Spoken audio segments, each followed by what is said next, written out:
Kakusubian na ng National Bureau of Investigation ang whistleblower at isang sumukong suspect sa pagpatay kay dating PCSO Board Secretary Wesley Barayuga. Balitang hatid ni John Consulta.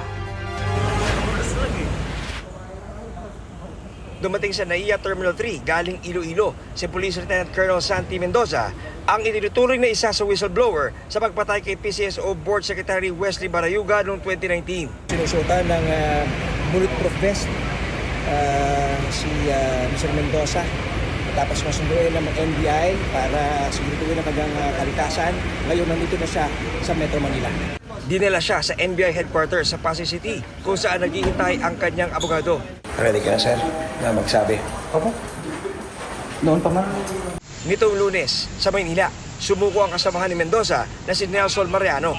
Meron kami hawak na warrant of arrest laban sa iyo, in-issue ng RTC Branch 279 ng Mandaluyong City para sa kasong murder. Yes, sir. Arestado ka. Ang nag-utos umanong patayin si Barayuga, sinuoy PCSO General Manager Karma. Kikilos na raw ang NBI para maisama ito sa Interpol Red Notice. Alam ko nandun siya sa Malaysia, probably nandun pa rin siya sa Malaysia. But we will already notify the Interpol para masabihan siya na meron na siyang warrant of arrest.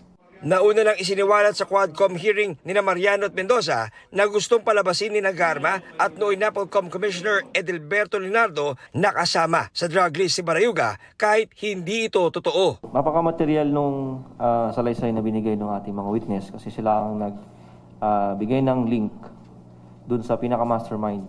So sila yung tao sa mga middlemen na naging dahilan para may sagwa yung ginagawa nilang krimen. The prosecutor will now move that they be released, discharged as a state witness.